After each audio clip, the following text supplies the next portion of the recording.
మరొకసారి మనం ఆయన సముఖంలో చేరి ఆయనను ఆరాధించే ఒక విశేషమైన భాగ్యాన్ని మనకు అనుగ్రహించాడు. చదివిన లేఖన భాగంలో నుంచి ఈరోజు మనము మరొక అంశాన్ని ఆలోచించేద్దాం. క్రీస్తు సువాసన అనే సందేశాన్ని మనం పోయిన వారు నేర్చుకుంటాం. క్రీస్తును ధరించుకున్న వాళ్ళు దేవునికి క్రీస్తు సువాసనగా ఉండాలి. మనము క్రీస్తు సువాసనగా ఉండాలంటే 3 పాయింట్లు మనం ఆలోచించేసాం.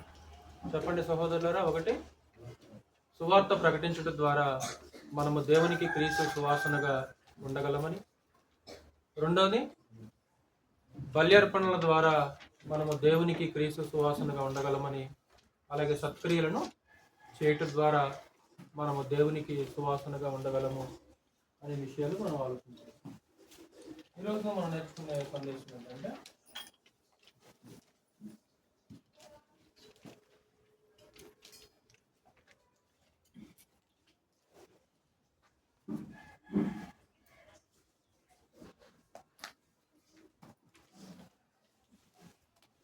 గద్దింపు దావీదుకు తైలాభిషేకము మరి నీకు అనే విషయాన్ని ఆలోచించాలి.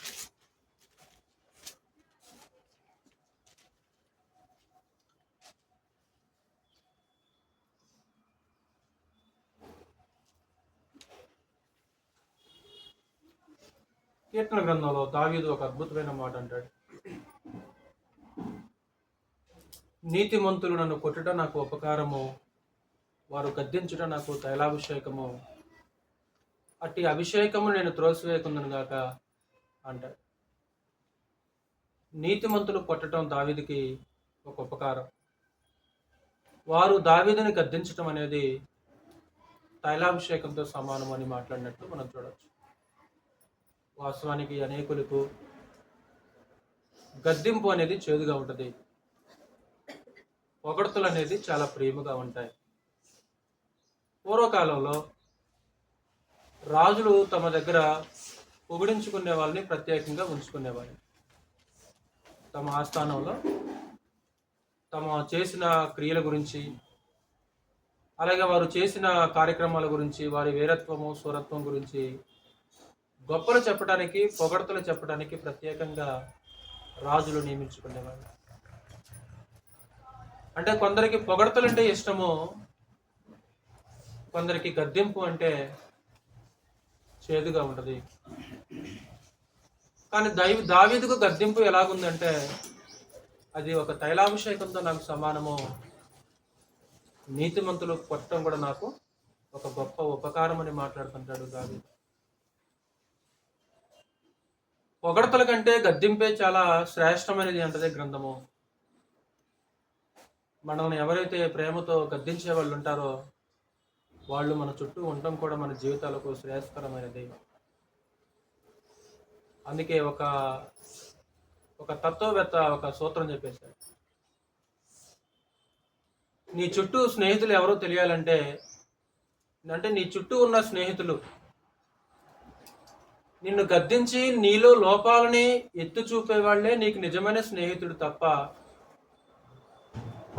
నీ గురించి పొగిడేవాళ్ళు కాదు. ఇది లోకం చెప్పక ముందే గ్రంథంలో ఉన్నట్లు కూడా మీకు తెలుసు. లోకంలో అంటే ఒక లోకోక్తి ఏంటంటే, పొగిడే వాళ్ళకంటే గద్దించే స్నేహితులు ఉండటమే చాలా మంచిది. ఇది లోకోక్తి అయితే కొన్ని వేల సంవత్సరాల క్రితం ఇది గ్రంథంలో ఉన్నట్లు మనం చూడవచ్చు. సొలొమోను చెప్పిన మాట మీకు గుర్తుంది కదా, మేలు కోరి స్నేహితుడు గాయములు చేయను, పగవాడు లెక్కలేనని ముద్దులు పెట్టను. అంటే పైన ముద్దులు పెట్టడం కంటే, పైన పొగడతల కంటే గద్దించి గాయం చేసే స్నేహితుడు మన చుట్టూ ఉండటము చాలా మంచిది. లోపాలు కప్పిపెట్టే వారి కంటే ఆ లోపాన్ని ఎత్తి చూపించి మన జీవితాల్లో దిద్దేవాళ్ళు మనకు స్నేహితులుగా ఉండటం అనేది చాలా ప్రాముఖ్యమైనది. పూర్వం గద్దింపునికి చాలా బాగా లోబడేవాళ్ళు. తల్లిదండ్రుల యొక్క గద్దింపులకి పిల్లలు చాలా లోబడేవాళ్ళు. పూర్వం తండ్రి గద్దించాడు అనుకో, వాడు గేటు బయటికి వెళ్ళే ఛాన్స్ లేదు, చిన్నతనంలో. ఈరోజు తల్లిదండ్రుల యొక్క గద్దింపులకి పిల్లలు ఏమాత్రం కూడా లోపట్టల్లా. ఒకప్పుడు మన చిన్నతనంలో అలా ఉండేది కాదు. తల్లి తండ్రి అంటే ఎంతో భయం. వాళ్ళు గద్దించారనుకో అంతే, అక్కడే మనం నిలబడిపోతాం అన్నమాట. ఈరోజు అలాంటి వాతావరణం కుటుంబాల్లో ఉందా? అలాంటి వాతావరణం కుటుంబంలో లేదు. పిల్లలు ఈరోజు గద్దింపుకు లోబడే పరిస్థితి కూడా లేదు. కేవలం బెత్తం తీసుకుంటేనే వాళ్ళు లోబడే పరిస్థితి ఉంది. కుటుంబాల్లో పూర్వకాలంలో అత్త కూడా గద్దించిందనుకో ఎదురు మాట చెప్పేవాళ్ళు కాదు. అత్త అంటే ఎంతో గౌరవించేవాళ్ళు. ఒకవేళ ఆవిడ గద్దించినా సరే లోబడి ఉండేవాళ్ళు తప్ప తిరుగుబాటు చేసేవాళ్ళు కాదు. కానీ ఈరోజు కుటుంబాల్లో అలాంటి వాతావరణము ఏమీ లేదు. ఈరోజు అత్త గద్దించిందనుకో సహించే కోడలు గల కుటుంబాలు మన కంటికి ఎన్ని కనిపిస్తాయి? వేళ్ల మీద లెక్క పెట్టచ్చేమో. అలాగే పూర్వకాలంలో చిన్నప్పుడు మనం చదువుకునేటప్పుడు కూడా టీచర్లు కనుక కొట్టి గద్దించారనుకో ఏమాత్రం తిరుగుబాటు చేయకుండా వారి దెబ్బలను మనం ఏం చేసామన్నమాట, భరించేసాం. ఈరోజు స్కూల్లో టీచర్ పిల్లలను కొడితే ఒప్పుకునే అవకాశం ఏమైనా ఉందా? లేదు. ఒకవేళ పిల్లల క్రమశిక్షణ కోసం టీచర్లు కొట్టారనుకో స్కూల్ మీదకి వెళ్ళి తిరుగుబాటు చేసి అవసరమైతే టీచర్లను తిరిగి కొట్టే పరిస్థితి తప్ప వారి గద్దింపులకు లోబడే పిల్లలు కూడా, స్టూడెంట్స్ కూడా ఈరోజు కరువు అయిపోయారు. మన చిన్నప్పుడు ఎలా కొట్టేవాళ్ళు తెలుసు కదా టీచర్స్? ఇదిగో చేతి మీద, అరచేతి మీద కొట్టేవాళ్ళు కాదు. ఆ బెత్తం ఉంటుంది, చెక్క స్కేల్ ఉంటుంది. అరచేతి మీద కొట్టకుండా వాళ్ళు ఏం చేస్తారు, ఇదిగో చెయ్యి అలా తిప్పేసి వేళ్ల మీద కొట్టేసేవారు. ఎంత ఎంత భయంకరంగా కొట్టేవాళ్ళు. అంత భయంకరంగా కొట్టినా సరే తల్లి తండ్రి వచ్చేవాళ్ళని కంప్లైంట్ చేసేవాళ్ళ చేయరాళ్ళు. ఇంకా ఏం చెప్తారంటే టీచర్ దగ్గరకు వచ్చేసి, సార్ వీడిని మీరు ఎట్టయినా కొట్టండి సార్, వీడికి మాత్రం చదువు కావాలి అంటే కొట్టడానికి అప్పగించేవాళ్ళు. కానీ ఈరోజు ఒక టీచర్ కొడితే తల్లిదండ్రులు ఏం చేస్తున్నారు, మా బిడ్డని మేమే కొట్టలేదు, నువ్వెవరు అసలు కొట్టడానికి? అంటే వాతావరణం మన చిన్నతనంలో ఎలాగుంది, ఒకప్పుడు పరిస్థితి ఎలాగుంది, ఎవరైనా గద్దించినా సరే ఎవరైనా కొట్టినా సరే లోబడే పరిస్థితి ఉంది. కానీ ఈరోజు అలాంటి వాతావరణం అనేది లేదు, కుటుంబాల్లో లేదు. అలాగే టీచర్స్ స్టూడెంట్స్ మధ్య వాతావరణం కూడా కనిపించట్లేదు. కాబట్టి గద్దింపు మేలు అనేది గ్రంథం చెప్పే సమాచారము. చదువుదాం వచ్చినాన్ని. సామెతల గ్రంథం మీకు తెలిసిందే, ఒకసారి మరలా చదువుదాం. సామెతల గ్రంథము 27వ అధ్యాయము 5-6 వచనాలు చదువాయా? సామెతల గ్రంథము 27వ అధ్యాయము 5-6 వచనాలు. లోపల ప్రేమించుట కంటే బహిరంగముగా గద్దించుట మేలు. మేలును కోరి స్నేహితుడు గాయములు చేయును, పగవాడు లెక్కలేనన్ని ముద్దులు పెట్టును. లోపల ప్రేమించుట కంటే బహిరంగముగా గద్దించుట మేలు. కాబట్టి ప్రేమతో మనల్ని ఎవరైనా గద్దించారనుకో మనం కూడా అంతే ప్రేమతోటి స్వీకరించాల్సిన అవసరం ఉంటుంది. గద్దించినందుకు వారి మీద కోపం పెంచుకోకూడదు, గద్దించినందుకు వారి మీద మన ద్వేషాన్ని పెంచుకోకూడదు. అంటే ప్రేమతో స్వీకరించే ఒక ఆత్మ సంబంధమైన స్వభావం మనలో ఉండాలి. అసలు ఇంకా గ్రంథం లోపలికి వెళ్తే ఆ గద్దింపును స్వీకరించే వాళ్ళే ఆత్మ సంబంధమైన మనుషులు అంటది బైబిల్లో. అంటే ఒక ఆత్మ సంబంధమైన మనసు కలిగిన వాళ్ళు, ఆత్మ సంబంధమైన ఆలోచనలు కలిగిన వాళ్ళు ఏం చేస్తుంటారంటే గద్దింపుని స్వీకరిస్తారు. అంటే దావీదు ఎలాంటి భావాలు కలిగి ఉన్నాడో ఈ రోజు క్రీస్తులో ఉన్న మనం కూడా అలాంటి భావాలు కలిగి ఉండాలి. నీతి మంతులు నన్ను కొట్టుట నాకు ఉపకారము, వారు నన్ను గద్దించుట నాకు తైలాభిషేకము, అట్టి అభిషేకమును నేను త్రోసివేకుందును గాక. కొట్టడం ఉపకారము. ఈరోజు గద్దిస్తేనే అలిగే పరిస్థితి ఉంది.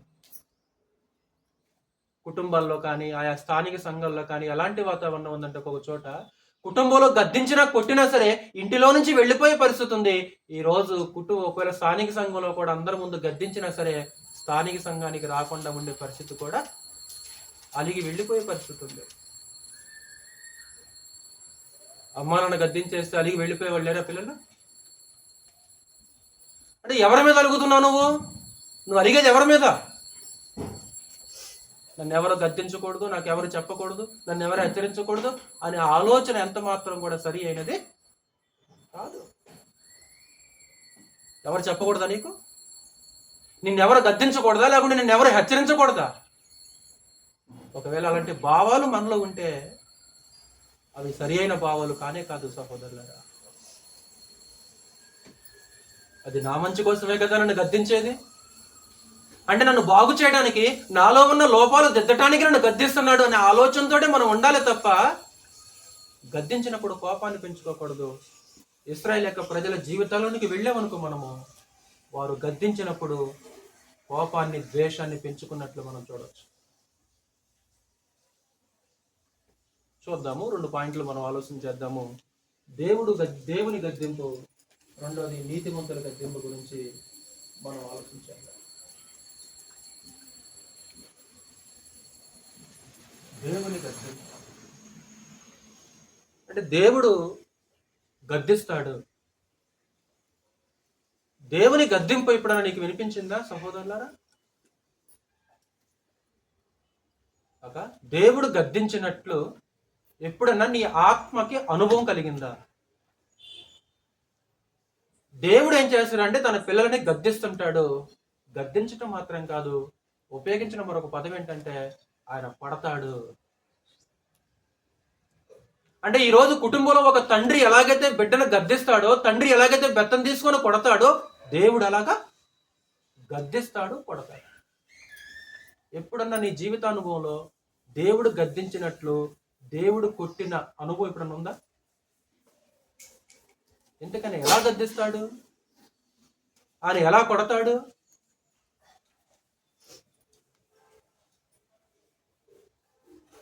నీ శరీరానికి అనారోగ్యం వచ్చింది. ఈ అనారోగ్యం ఎందుకు వచ్చింది?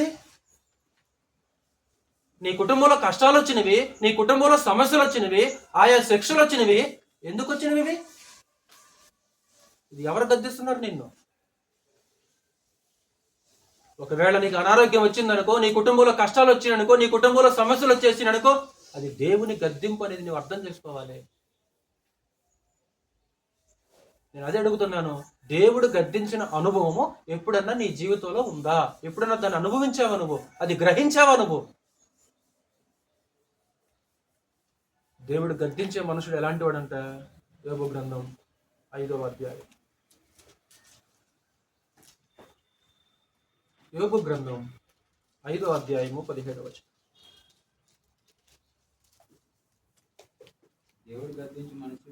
దేవుడు గద్దించు మనుషుడు ధన్యుడు, కాబట్టి సర్వశక్తుడకు దేవుని శిక్షను తృణీకరింపకము. ఏమ్మా, ఎవరు ధన్యులంట?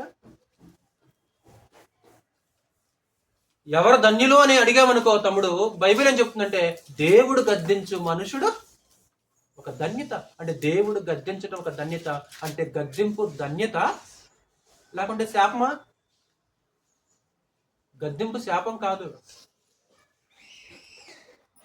గద్దింపు అనేది ఒక నాశనం కాదు. గద్దింపు అనేది ఒక శాపం కాదు. అది ఏంటంట తమ్ముడు? ధన్యత. దేవుడు గద్దించే మనుషుడు ధన్యుడు. ఒకవేళ దేవుడు మనల్ని గద్దించాడు అనుకోమా, మనం ఏంటనమాట? ధన్యులుమా? మనం ధన్యజీవులు వాళ్ళు. నెక్స్ట్ ఏమంటాడు? కాబట్టి సర్వశక్తుడకు దేవుని శిక్షను తృణీకరింపకము. ఆయన గద్దించినప్పుడు నువ్వేం చేయకూడదు? ఆ గద్దింపుని తృణీకరించకూడదు. ఇంకొక మాట అంటాడు, ఒక అద్భుతమైన మాట, సామెతల గ్రంథము 3వ అధ్యాయం. సామెతల గ్రంథము 3వ అధ్యాయంలో విసుక్కోకుండా తృణీకరించొద్దు అని మాట్లాడుతుంటాడు. 3వ అధ్యాయము 11వ వచనం. నా కుమారుడా, యెహోవా శిక్షను తృణీకరింపవద్దు, ఆయన గద్దింపునకు విసుక్కోమాకు.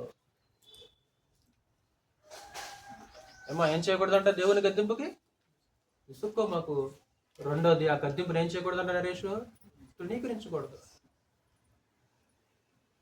ఒకవేళ దేవుడు కొట్టాడు అనుకో, మనము వీపును అప్పగించాలి తమ్ముడు. మనం వీపును అప్పగించాలి తప్ప దేవుడు గద్దిస్తున్నప్పుడు, కొడుతున్నప్పుడు దేవునికి మనం దూరం కాకూడదు. కొంతమంది తండ్రులు పిల్లలను కొడుతుంటే బెత్తం ఉంటే దూరం వెళ్ళిపోతారు, తండ్రికి దూరం వెళ్ళిపోతుంటారు. అంటే దేవుడు గద్దించినప్పుడు మనం దేవునికి దూరం కాకూడదు, ఆయన మీద మనం ద్వేషాన్ని, కోపాన్ని పెంచుకోకూడదు.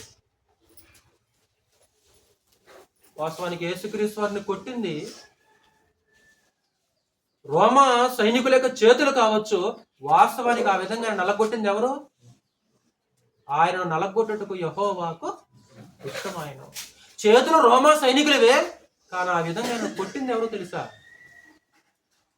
కొట్టు వారికి నా వీపును అప్పగించితిని, వెంట్రుకలు పెరిగివేయి వారికి నా చెంపలు అప్పగించితిని.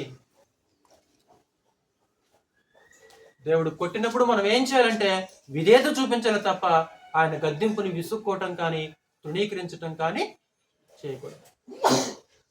2, ఇంటికి దేవుడు ఎవరిని గద్దిస్తాడు? నెక్స్ట్ మాట 12వ వచనం.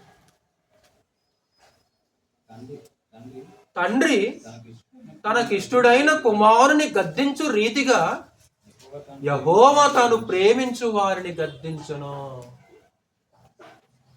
దేవుడు ఎవరిని గద్దిస్తారంట? నెంబర్ 1 తనకిష్టుడైన కుమారుణ్ణి, రెండోది తాను ప్రేమించే వారిని. అంటే దేవుడు ఎవరినైతే ఇష్టపడుతుంటాడో వారిని గద్దిస్తుంటాడు, దేవుడు ఎవరినైతే ప్రేమిస్తుంటాడో వారిని గద్దిస్తుంటాడు. ఒకవేళ మనకి కష్టాలు, అనారోగ్యాలు, ఒకవేళ దేవుని గద్దింపులు వచ్చినవంటే దేవుడు మనల్ని ప్రేమిస్తున్నట్లా, దూరం అయిపోయినట్లా? దూరం అయ్యాడా? అంటే దేవుడు ఎవరినైతే ప్రేమిస్తుంటాడో ప్రేమించే వారిని అందరినీ దేవుడు ఏం చేస్తుంటాడు? ఒకవేళ గద్దింపును నువ్వు తృణీకరించావంటే దేవుని ప్రేమ నీకు అవసరం లేదు, నీ ప్రేమ నాకు.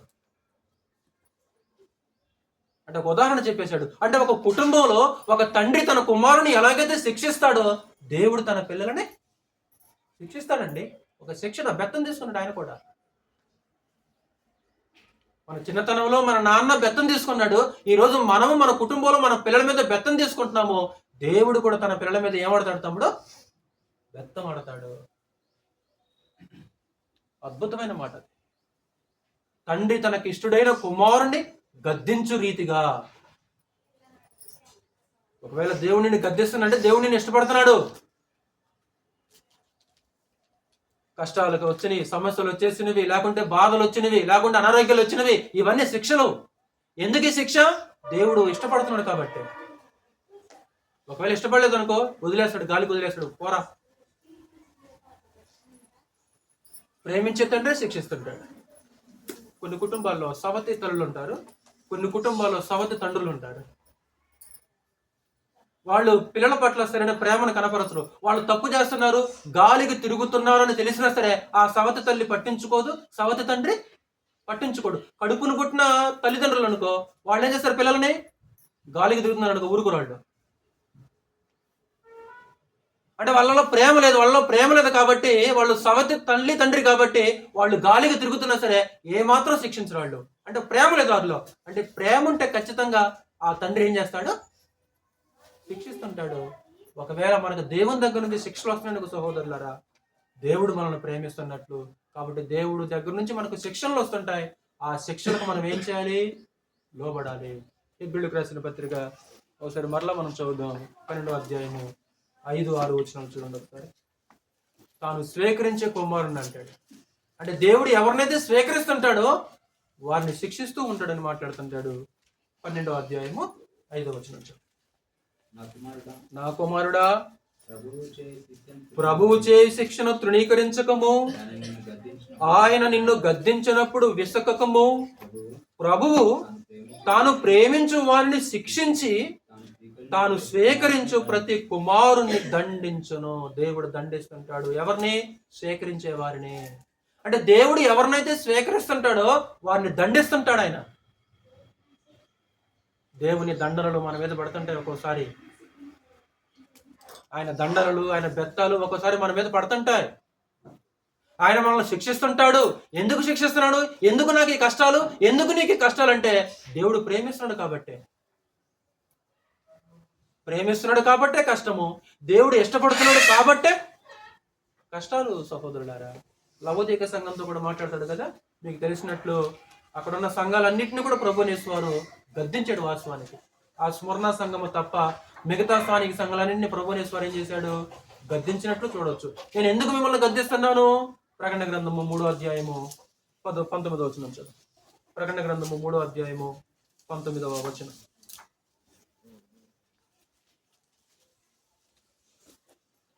3వ అధ్యాయము 19వ వచనం.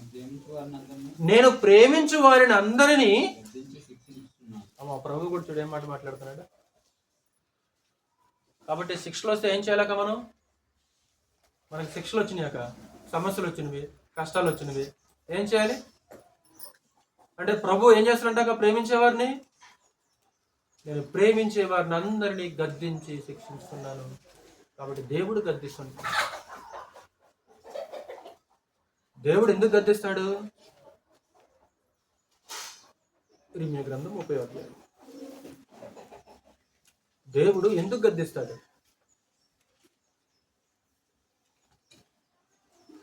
ఇర్మీయా గ్రంథము 30వ అధ్యాయం.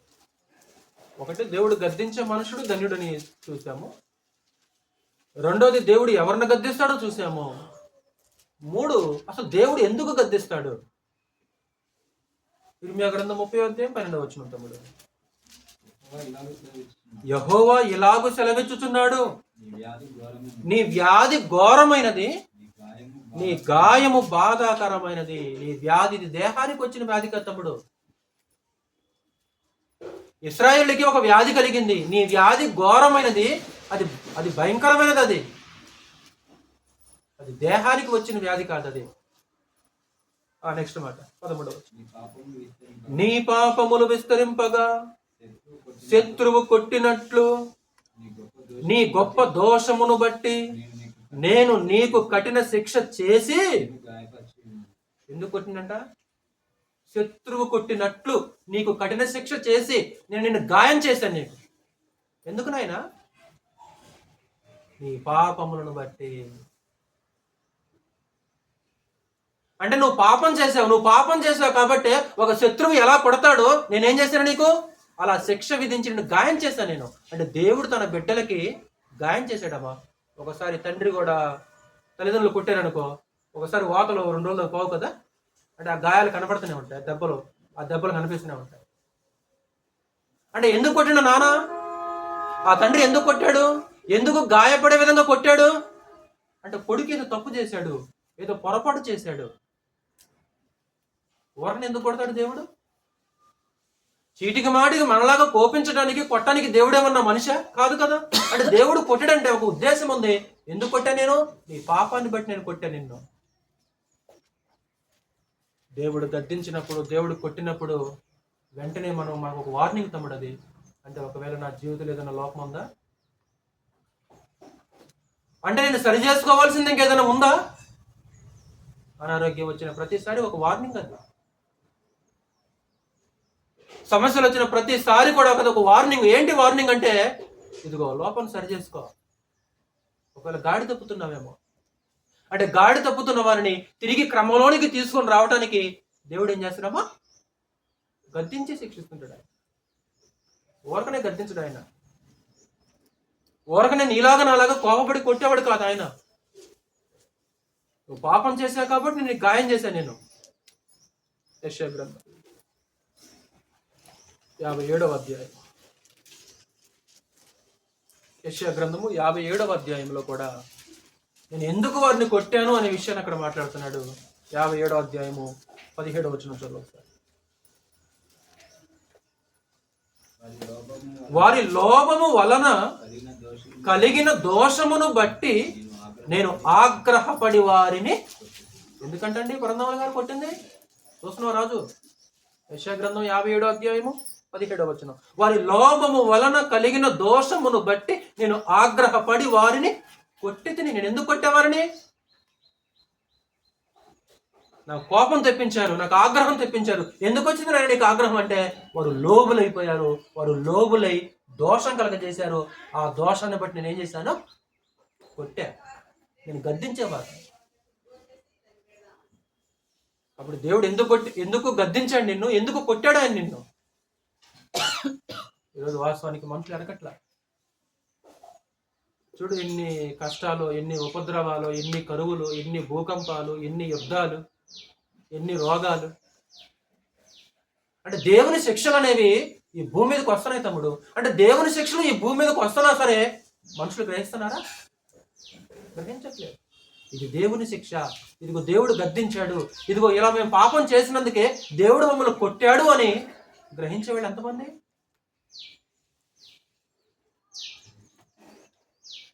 ఆ గద్దింపునికి ఏం చేయాలంటే వాస్తవానికి లోబడాల్సిన అవసరం ఉంటుంది. నెక్స్ట్ మాట చదువు, మరలా 17వ వచనం చదువు.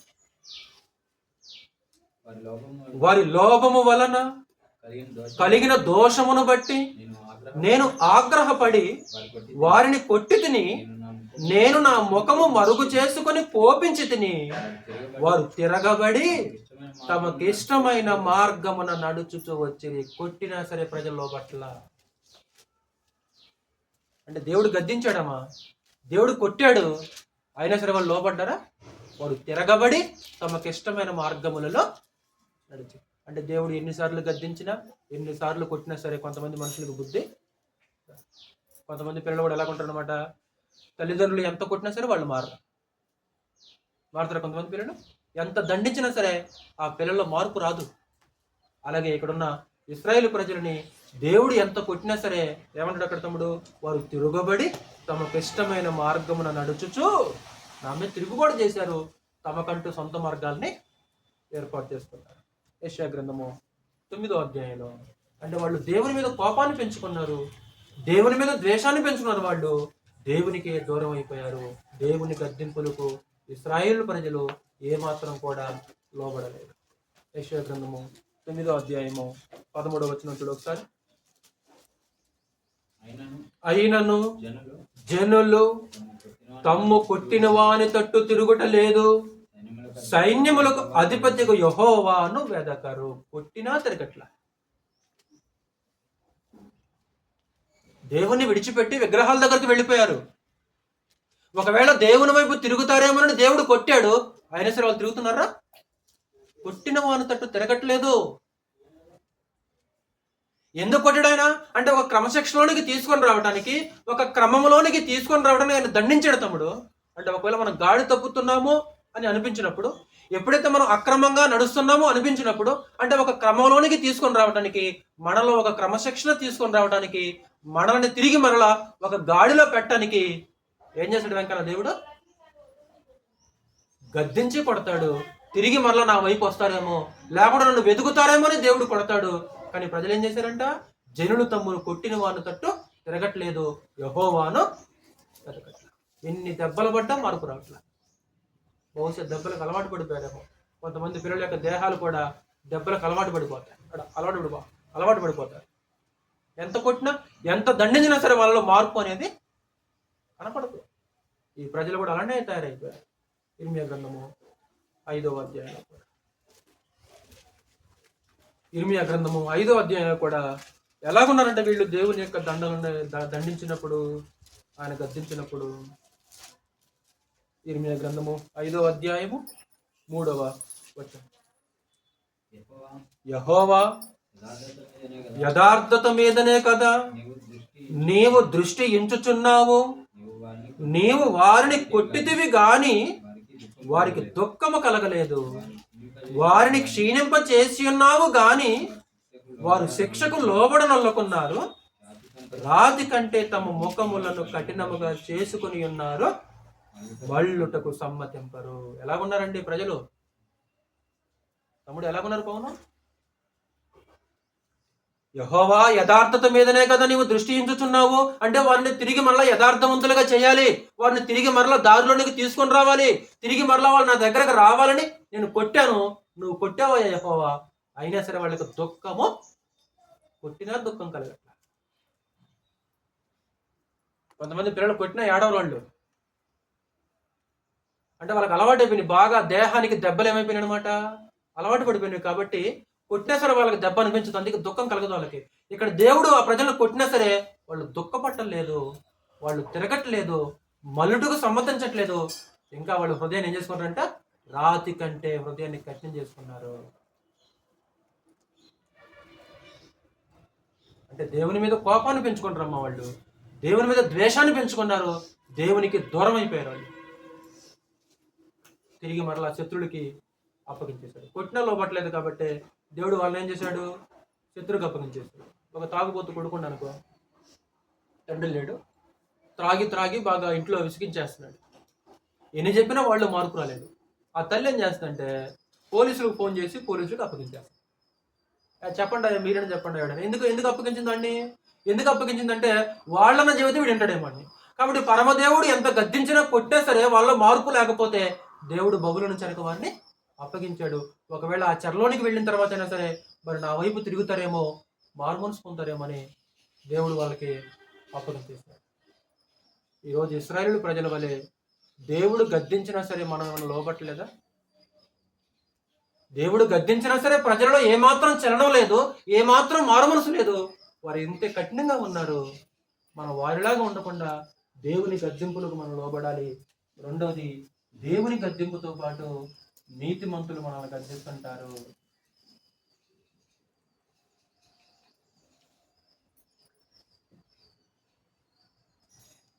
దేవుడు తన వాక్యము ద్వారా గద్దిస్తుంటాడు, దేవుడు తన సేవకుల ద్వారా గద్దిస్తుంటాడు. ఆ గద్దింపు నీకు ఎలాగ ఉండాలంటే దావీదుకు గద్దింపు ఎలాగుందో సహోదరులారా, నీకు గద్దింపు అలా స్వీకరించాల్సిన అవసరం ఉంటుంది. చూద్దాం ఒకసారి. నీతిమంతులు అంటే ఎవరు? నీతిమంతులు గద్దింపు అన్నాడు దావీదు. నీతిమంతులు అంటే ఎవరు? పూర్వకాలంలో దేవుడు మనుషులని విశ్వాసమున్న నీతిమంతులుగా ఎంచుతాడు. ఈరోజు క్రొత్త నిబంధనలో మనం ఆయన రక్తంలో నీతిమంతులుగా తీర్చబడి ఉగ్రత నుంచి రక్షించబడింది. క్రీస్తు యేసు యొక్క రక్తంలో కడగబడిన ప్రతి వ్యక్తి కూడా ఒక నీతిమంతుడు. క్రీస్తుని అంగీకరించి దేవుని యందు విశ్వాసం కలిగి క్రీస్తు యేసును వెంబడించే ప్రతి వ్యక్తి కూడా ఒక నీతిమంతుడు. ఆ నీతిమంతుని యొక్క గద్దింపుని స్వీకరించే మనసు ఈరోజు మనలో ఉండాలి. దేవుడు గద్దించినప్పుడు స్వీకరించడం మాత్రమే కాకుండా మన సాటి నీతిమంతులు కూడా గద్దించేస్తే స్వీకరించాలి. చదువుదాం ఆ మాట. దావీదు అన్నమాట 141 కీర్తన చూడండి. ఒక అద్భుతమైన మాట మనం చూద్దాం.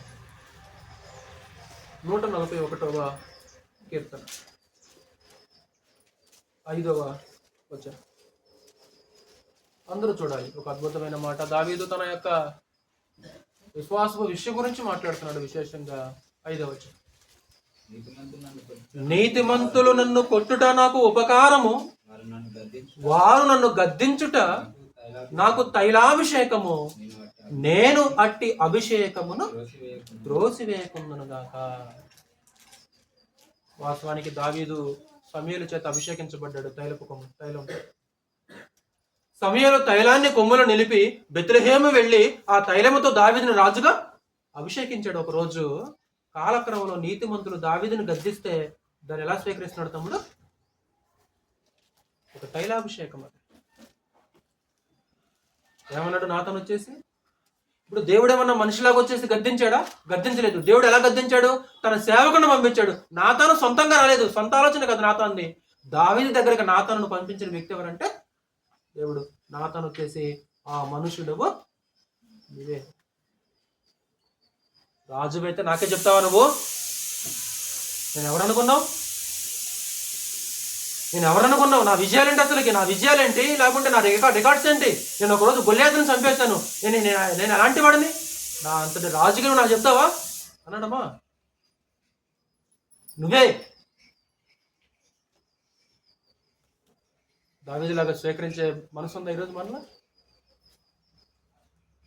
నా మంచిగా కదా చెప్పేది. అంటే నేను బాగుపడాలని చెప్తున్నాడు, నాలో ఉన్న లోపాలు దిద్దాలని చెప్తున్నాడు, నా మంచి కోసమే చెప్తున్నాడు. కాబట్టి నేను స్వీకరిస్తానని దావీదు అలా ఆలోచన చేశాడు. దావీదు భావాలు లాంటి భావాలు ఈరోజు మనలో ఉన్నాయా? గద్దింపును దావీదు వలె స్వీకరించే మనసు నీలో ఉందా సహోదరులారా? గద్దించడం కాదంట, కొట్టడం ఉపకారం అంట. ఈరోజు గద్దిస్తేనే ఆ స్థానిక సంఘాలు అలిగే పరిస్థితి. కొడితే నిజంగా కొడితే వాటి స్వార్థ కూడా. సోషల్ మీడియాలో ఒక క్లిప్ చూసాను. ఆఫ్రికా ప్రాంతంలో అది మత సంబంధమైన చర్చ్. ఆ బిషప్ ఏం చేస్తున్నాడంటే ఆరాధనకు ఆలస్యంగా వచ్చిన వారిని వరుస నిలబెట్టేసి బెత్తంతో కొడుతున్నాడు ఆయన. ఎవరేమంటల్లా, లైన్లో నిలబడి దెబ్బలు తిని వెళ్ళిపోతున్నారు. మతంలో ఉన్నప్పుడు అయ్యగారు ఏమన్నా సరే ఏమంటావు రాజు నువ్వు? కేక్ మీద ఉందా? ఎదురు చెప్పే ఛాన్స్ లేదు అక్కడ. కేక్ మనరు అక్కడ. మరి ఈరోజు సత్యంలోకి వచ్చేసిన తర్వాత ఒక మాట అంటే ఎవరు అనకూడదా? నిన్ను నీకెవరు చెప్పకూడదా? ఎందుకు అలా అనుకుంటున్నావు? నాకెవరు చెప్పకూడదు, నన్ను ఎవరు హెచ్చరించకూడదు, నన్ను ఎవరు గద్దించకూడదు, ఎందుకు అలాంటి ఆలోచన మనకు ఉండకూడదు? నీతి మంతులు నన్ను కొట్టుట నాకు ఉపకారం, అదే నాకు ఉపకారం. వారు నన్ను గద్దించడం తైలాభిషేకము, అట్టి అభిషేకము నేను త్రోసివేకుందను కాక. ఎవరి మీద దొరుకుతావు నువ్వు? స్వార్థకుడి మీద, లేకుంటే ఎవరి మీద జరిగేది నువ్వు? సంఘం ఏమైనా నాదా నీదా? ఎవరి మీద దొరుకుతావు నువ్వు? అంటే ఎవరన్నా ఒక మాట అంటే సంఘం నుంచి వెళ్ళిపోవటమే. అలిగి ప్రార్థన కాని పరిస్థితి ఉంది ఒకసారి ఆ స్థానిక సంఘాలని. ఎందుకే ఆరాధన పోలేదంటే నన్ను సువార్థకుడు 10 మందిలో పెట్టుకుని ఇలాగ అన్నాడు, నేను అందుకే పోనన్నాడు నాకు ఆయన. ఎవరి మీద అలిగావు నువ్వు? అంటే ఎవరు ఏమనకూడదు నిన్ను. అంటే ఏం చేసినా సరే ఏం చేయాలి? మీరు కాదు, అలాంటి వాతావరణం ఒకసారి ఒక చోట కనిపిస్తుంటది. ప్రేమతో ఎవరైతే మనల్ని గద్దిస్తుంటారో, హెచ్చరిస్తుంటారో, స్వీకరించే మనసు మనలో ఉండాలి. పొగిడేవాళ్ళు 10 మంది మన చుట్టూ ఉండటం కంటే గద్దించే ఒక వ్యక్తి మన దగ్గర ఉండటం చాలా మంచిది. 10 మంది పొగడతల కంటే ఒక అద్భుతమైన మాట చూద్దామా? ప్రసంగి గ్రంథం చూడొచ్చు తమ్ముడు. సొలొమోను ఒక అద్భుతమైన మాట అన్నాడు. 10 మంది పొగడతల కంటే ఒక మంచివాడి గద్దింపు చాలా మేలంట తమ్ముడు. ప్రసంగి గ్రంథము 7వ అధ్యాయం 5వ వచనం. ప్రసంగి గ్రంథం 7వ అధ్యాయం 5వ వచనం. బుద్ధిహీనుల పాటలు వినుట కంటే జ్ఞానుల గద్దింపు వినుట మేలు. బుద్ధిహీనుల పాటల వినుట కంటే జ్ఞానుల గద్దింపు వినుట. బుద్ధిహీనుల పాటలు ఎక్కడ వినపడతాయి? ఇంట్లో టీవీలో వినపడతాయి, చేతిలో మొబైల్లో వినపడతాయి. వింటున్నావు ఆ పాటలు? అంటే ఆ పాటలు ఎవరి పాటలు తమ్ముడు? అవి ఎలాంటి పాటలు అంటే అవి బుద్ధిహీనుల పాటలు. అవి బుద్ధిహీనుల పాటలు వినుట కంటే జ్ఞానుల గద్దింపు వినుట ఎవరికి మేలు? ఎవరికి మేలు? అది గద్దించినందుకు ఇశ్రాయేలు ప్రజలు దేవునికి దూరం అయిపోయారు. వాళ్ళు మారల. వాళ్ళు గద్దించాలండి, చూసి చూసినట్లు కూడా ఉండకూడదు అంటాడు. మరొక అద్భుతమైన మాట చూద్దాం. ఇశ్రాయేలు తోటి మాట్లాడిన మాట లేవికాండము 19వ అధ్యాయం. లేవికాండము 19వ అధ్యాయం 17వ వచనం చూడాలి అందరూ. నీ హృదయములో నీ సహోదరుని మీద పగపట్టకూడదు, నీ పొరుగువాని పాపము నీ మీదికి రాకుండానట్లు నువ్వు తప్పక వారిని గద్దెంపవలెను. చూసి చూడనట్లుగా వ్యవహరించకూడదు. లోకంలో ఒక మాట ఆడతారు, ఆడి పాపను ఆడేపోతాడులేండి, మనకెందుకు? క్రీస్తులు అలా అనుకోకూడదు.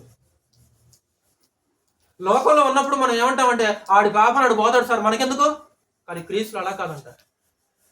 నీ పొరుగువాని పాపము నీ మీదికి రాకుండానట్లు తప్పక నువ్వేం చేయవన్నీ?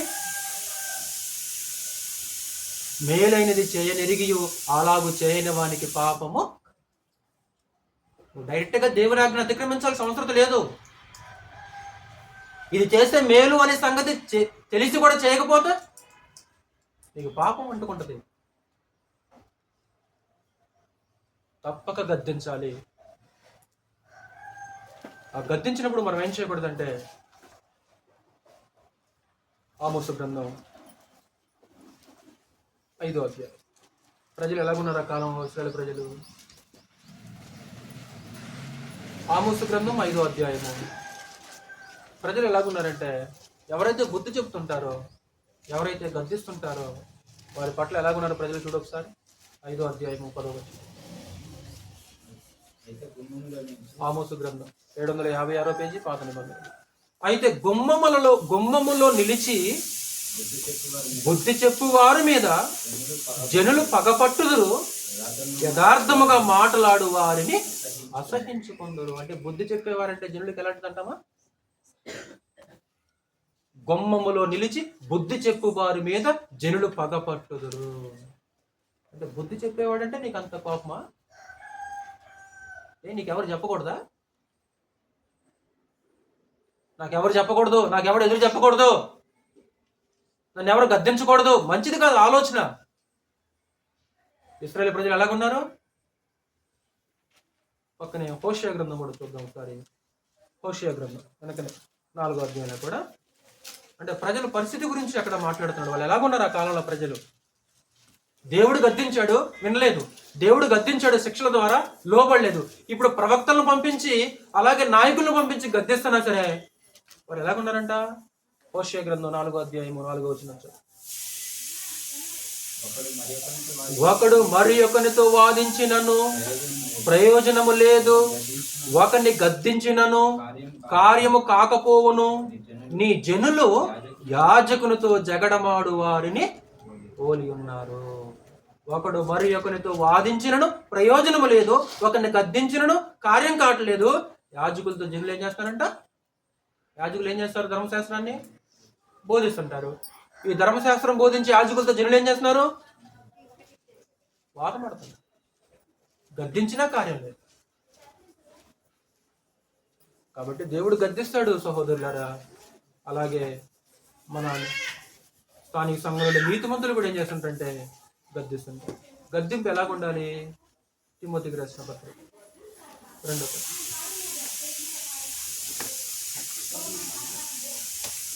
గద్దింపు ఎలా ఉండాలి? ఎలా గద్దిస్తే బాగుంటుంది? ఒకసారి చెప్పండి, నోట్ చేసి చెప్పండి సహోదరులు. ఎలా గద్దిస్తే బాగుంటుంది? సమాధానం రాలే. ఎలా గద్దిస్తే బాగుంటుంది? అందరిలో గద్దించాలా? అందరి ముందు గద్దించాలా? లేకుంటే పర్సనల్గా రహస్యంగా గద్దించాలా? మనం దేన్ని స్వీకరిస్తాం అన్నమాట? పర్సనల్గా చెప్తే బాగుంటుంది కదా అనిపిస్తుంది మరి. మంచిది, అది కూడా అవును, అవసరం.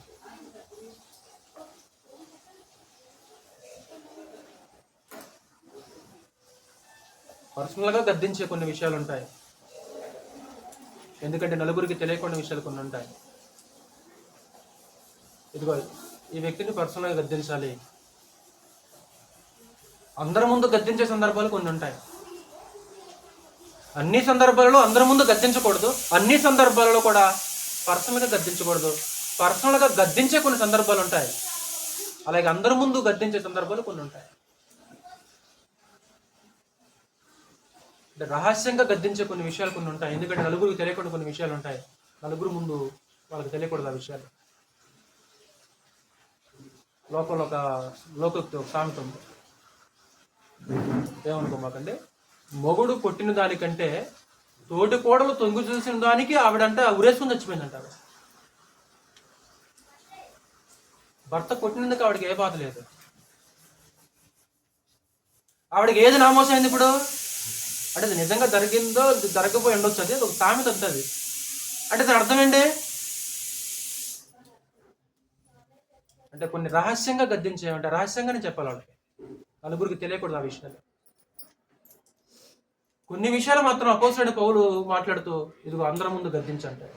పాపం చేసే వాళ్ళని అందరి ముందు గద్దించంటారు. 2వ పత్రిక 4వ అధ్యాయం 2వ వచనం చదవచ్చు. ఎలా గద్దించాలి? వాక్యమును ప్రకటించు, సమయమందును అసమయమందును ప్రయాసపడము, సంపూర్ణమైన దీర్ఘశాంతముతో ఉపదేశించుము, ఖండించుము, గద్దించుము, బుద్ధి చెప్పు. ఒకటి 4 విషయాలు చెప్పాడు అక్కడ తిమోతితో. తిమోతి, నువ్వు ఉపదేశించు, 2 ఖండించు, 3 గద్దించు, 4 బుద్ధి చెప్పు. ఇది చేసే ముందు ఎలా చేయాలంట రాజిరెడ్డి గారు అక్కడ? సంపూర్ణమైన దీర్ఘశాంతముతో. ఒక సహోదరులు కంప్లైంట్ చేశారు నా మీద, నువ్వు వాక్యాన్ని గట్టిగా చెబుతున్నావు, నువ్వు సంపూర్ణమైన దీర్ఘశాంతం అంటే ఆ సహోదరుడు అంటే ద్వేషంతో మాట్లాడలా, అంటే ఆయన చెప్పిన సలహా ఒక మాట నీకు చెప్తున్నా. అంటే నా సహోదరులు నన్ను ఇష్టపడతారు బాగా, వాక్యం అన్నాడు, నువ్వు బాగా వివరిస్తున్నావు తమ్ముడు, కానీ కొంచెం అంటే గట్టిగా ఘాటుగా చెప్తున్నావు అన్నాడు. తిమోతి పత్రికలో ఏముందో తెలుసు కదా తమ్ముడు నీకు? సంపూర్ణమైన దీర్ఘశాంతముతో ఉపదేశించచ్చు. అంటే ఉపదేశించాలి, వారిని ఖండించాలి, వారిని గద్దించాలి, వారికి బుద్ధి చెప్పాలి. దానికంటే ముందు ఏముండమన్నాడు? దీర్ఘశాంతం, ప్రేమ కలిగి సత్యము చెప్పుచు. అంటే ఆ ప్రేమ ఉండాలి, ఆ దీర్ఘశాంతం ఉండాలి, ఆ దీర్ఘశాంతంతో ఉపదేశించాలి. అంటే కళ్ళెర చేస్తేనేమో వినేటట్టు, దీర్ఘశాంతంతో చెబితేనేమో వినట్టు, అంతేనా? అసలు వినేవాడు ఎలా చెప్పినా వింటాడు అన్నాడు ఒక సహోదరుడు. అది వాడి హృదయ స్వభావం. అది అంటే కన్నెర చేస్తే వినేటట్లు, లేకుంటే నెమ్మదిగా చెబితే. కొంతమంది వాక్యం కూడా ఎలా కొడుతుంటారు, నెమ్మదిగా చెబుతుంటారు, ముసలమ్మ ముచ్చట్లాగా చెబుతుంటారు. సరే, వాళ్ళ సామర్థ్యం అది, వాళ్ళ ఉపదేశం అలాగుంది. అయినా సరే మనం ఏం చేయాలి? ఆ వాక్యాన్ని రిసీవ్ చేసుకోవాలి. ఏంటి ఇలా నెమ్మదిగా చెబుతున్నాడు, ఈయన బాగా ఘాటుగా చెబుతున్నాడు, గట్టిగా చెబుతున్నాడు. నువ్వు వాక్యాన్ని రిసీవ్ చేసుకోవటం అనేది చాలా ప్రాముఖ్యం. దీర్ఘశాంతంతో గద్దించమన్నాడు. 2 కఠినంగా గద్దించమన్న సందర్భాలు ఉన్నాయి. మళ్ళా పక్కన తీతు పత్రిక 1:13 కఠినంగా గద్దించు అంటాడు తీతుతో మాట్లాడు. ఈ సాక్ష్యము నిజమే, ఈ హేతువు చేత యూదుల కల్పనా కథలను సత్యము నుండి తొలగిపోవునట్టి మనుషుల కట్టడలను లక్ష్య పెట్టక విశ్వాస విషయమున స్వస్థులకు నిమిత్తము కఠినముగా గద్దించు. వాళ్ళ విశ్వాసంలో రోగం ఉంది తీతు. ఆ విశ్వాస విషయంలో స్వస్థులకు నిమిత్తము నువ్వేం చేయాలి? వారిని కఠినంగా గద్దించు. ఒక్కోసారి గద్దింపు కూడా ఎలా ఉండాలి? స్ట్రాంగ్గా ఉండాలి. విశ్వాసంలో రోగం వచ్చింది అక్కడ ఉన్న క్రీతీలకి. వచ్చిన రోగం ఏంటి? ఎందుకు అక్కడ ఉన్న వాతావరణ పరిస్థితి ఏంటి? చదువు 12వ వచనంలో అక్కడ ఉన్న వాతావరణం గురించి మాట్లాడుతుంటాడు. అక్కడ ఉన్న మనుషులు ఎలాగున్నారు? వారిలో ఒకడు అనగా వారి సొంత ప్రవక్తలలో ఒకడు ఇట్లనెను, క్రేతీయులు ఎల్లప్పుడూ అబద్ధికులను, దుష్ట మృగములను, సోమరులకు తిండిపోతులై ఉన్నారు. ఎలాంటి వాళ్ళు అక్కడ ఉన్నోళ్ళు? తీతు పనిచేస్తున్న అక్కడ ఉన్న మనుషులు ఎలాంటి వాళ్ళంట? 1 అబద్ధికులు, 2 దుష్ట మృగాలు, 3 సోమరులు, 4 తిండిపోతులు. ఇంత మాత్రమేనా? ఈ సాక్ష్యము నిజమే. ఈ హేతువు చేత వారు యూదుల కల్పనా కథలను సత్యము నుండి తొలగిపోవనట్టి మనుషుల కట్టడలను లక్ష్య పెట్టక. అంటే యూదుల కల్పనా కథల వైపు తిరుగుతున్నారు వాళ్ళు. దేవుని యొక్క వాక్యాన్ని పక్కన పెట్టి మనుషుల యొక్క కట్టడలను లక్ష్య పెడుతున్నారు వాళ్ళు. కాబట్టి నువ్వేం చేయాలి? తీతు వారిని కఠినముగా గద్దించు. వాళ్ళకి అబద్ధికులుగా, దుష్టమృగాలుగా, సోమరులుగా ఉంటే నువ్వు చూసినట్లుగా ఉండకుండా వాడిని గద్దించాలని మాట్లాడుతుంటాడు. తిమోతికి రాసిన 1వ పత్రిక 5వ అధ్యాయం. సంపూర్ణమైన దీర్ఘశాంతంతో గద్దించాలి. నెంబర్ 2 కఠినంగా గద్దించాలి. నెంబర్ 3 అందరి ఎదుట గద్దించే కొన్ని విషయాలు ఉంటాయి. మరలా అందరి ఎదుట 1 తిమోతి 5వ అధ్యాయము 20వ వచనం సార్. ఇతరులు భయపడు నిమిత్తము పాపము చేయు వారిని అందరి ఎదుట గద్దించుము. ఏం చేసే వాళ్ళని? ఎవరైతే పాపం చేస్తుంటారో ఆ పాపం చేసే వాళ్ళని తిమోతి నువ్వేం చేయాలి? అందరి ముందు గద్దించాలి. ఎందుకంట? ఇతరులు భయపడు నిమిత్తము. ఒక్కోసారి అందరి ముందు చెప్పారనుకో మనకు హృదయాలు గాయమైపోతుంది. స్వీకరించే మనసు ఉండదు ఒక్కోసారి మనకి. రహస్యంగా పర్సనల్గా గద్దించే విషయాలు కొన్ని ఉంటాయి. నలుగురికి తెలియకుండావి అవసరం వచ్చినప్పుడు అందరి ముందు కూడా గద్దించే విషయాలు కొన్ని ఉంటాయి. అందులో ప్రాముఖ్యంగా అక్కడ ఏమన్నంటే ఎవరైతే పాపం చేస్తున్నారో పాపం చేసేవారిని అందరి ముందు గద్దించాలి. అందరి ముందు గద్దిస్తే మన మనసు ఎలా ఉంటుంది అసలు వాస్తవానికి? ఆ రోజు మీకు గుర్తుందా? పేతురుని పౌలు గద్దించాడు అందరి ముందు. వాస్తవానికి పేతురు పెద్దోడు, పౌలు చిన్నోడు. అపోస్తుల్లో ప్రథముడు పేతురు ప్రాముఖ్యమైన వ్యక్తి, ఒక విశేషమైన అధికారాన్ని పొందిన వ్యక్తి. పేతురు పరలోక రాజ్యపు తాళం చెవులు ఇవ్వబడిన వ్యక్తి. విశేషంగా పరిచయం చేశాడు. ఒకరోజు అంత్యోక్యలో అన్ని జనులతో కలిసి పేతురు భోజనం చేస్తున్నాడు. యోదయ నుంచి కొంతమంది యూదులు, పౌలు, బర్నబా వచ్చారు. ఎప్పుడైతే వాళ్ళు వచ్చేసారో ఆ భోజన పంక్తిలో నుంచి లేచి సైడ్ అయిపోయాడు, కనపడకుండా. ఈ తక్కిన యూదులు బర్నబాకు తెలియలేదు, కానీ పౌలు గుర్తించేశారు. అప్పుడు పౌలు ఏమంటాడు? నేను పేతురుతో అందరి ఎదుట చెప్పులదేమనగా, అందరి ఎదుట. ఇప్పుడు చిన్నోడు పెద్దోడితో మాట్లాడుతున్నాడు. పేతురు ఏం చేశాడు మరి? కోపం పెంచకుండా మరలా అదే పేతురు పౌలు పత్రికల గురించి ఎలా రాశాడు? పేతురుకి పౌలు అంటే కోపం లేదు. నన్ను ఒకరోజు అందరి ముందు ఇలా అన్నాడని పౌలుకి అన్న కోపం ఉందా? లేదు. పేతురు తన పత్రికల్లో పౌలు గురించి బాగా రాశాడు. నేను అందరి ముందు చెప్పినది ఏమనగా, సువార్త సత్యము చొప్పున వారు క్రమముగా నడుచుకున్న పోటు నేను చూచి. అంటే ఆ సందర్భంలో పేతురు ఏం చేశాడు? సువార్త సత్యము చొప్పున క్రమంగా నడుచుకోలేదు. అనేక మంది మోసపోయారు ఆ వేషధారణ చేత. నేను అందరి ఎదుట పేతురుతో చెప్పినది ఏమనగా, ఎందుకు ఇలా చేశావు నువ్వు? ఏ మాత్రం పౌలు అంటే ద్వేషం, కోపం ఆయనకి లేదు. చివరిగా సామెతల గ్రంథము 9వ అధ్యాయం.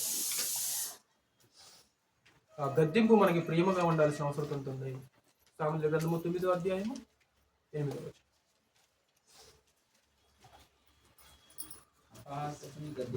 అపహాసకుని గద్దెంపకము, గద్దించిన ఎడల వాడు నిన్ను ద్వేషించును, జ్ఞానము గలవారిని గద్దెంపగా. అంటే గద్దింపును రిసీవ్ చేసుకునే వాళ్ళు ఎలాంటి వాళ్ళు? జ్ఞానము కలిగిన వాళ్ళు. అంటే జ్ఞానము కలిగిన వాళ్ళు గద్దింపుని రిసీవ్ చేసుకుంటారు. అపహాసకులు గద్దింపుని ఏం చేస్తారు? అసలు గద్దించొద్దు అంటాడు సులభం అయితే. అపహాసకుల్ని గద్దించొద్దు నువ్వు. ఎందుకంటే అలాగుంటారు కొంతమంది. వాడికి చెప్పడం కూడా అనవసరం అండి అనిపిస్తుంది అనమాట.